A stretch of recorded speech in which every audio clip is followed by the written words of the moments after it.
Muséocom, c'est une jeune agence en ingénierie culturelle qui fonctionne sous la forme d'une association d'étudiants et on existe depuis 2011. C'est aussi un outil pédagogique pour le master médiation, musée et patrimoine d'Avignon dont les membres sont issus. On est suivi par le centre Norbert Elias et on a des compétences en médiation, en communication, en conception d'exposition ou encore en enquête de public. Pourquoi vous êtes ici et quels sont les résultats, les premiers résultats? On est sur la fête du livre jeunesse de Saint-Paul-Trois-Châteaux pour une enquête de public. Donc là, le but c'est de mieux connaître les publics de la fête et aussi de recueillir des éléments pour toujours améliorer l'offre du salon. Et pour ça, on a conçu les supports d'enquête en collaboration avec les organisateurs de la fête.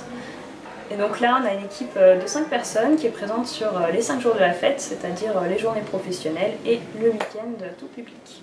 Alors, les premiers résultats à chaud, déjà c'est qu'on a une satisfaction générale quand même. Ce qui est apprécié particulièrement, c'est le fait que le salon reste à taille humaine, que c'est un lieu de convivialité, donc autant pour les professionnels que pour le tout public le week-end. Ce qui est également beaucoup apprécié, c'est la diversité des thèmes annuels. Et d'ailleurs, le mot découverte revient très souvent pour qualifier le salon. Et puis, on peut dire encore qu'on a un retour assez récurrent, mais un peu inattendu, c'est que beaucoup regrettent qu'il n'y ait pas plus de sélection adolescents, voire adultes.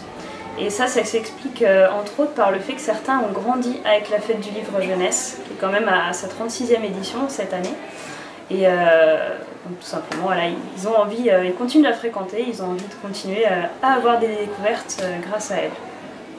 Donc ouvrir le salon jeunesse à la littérature adulte?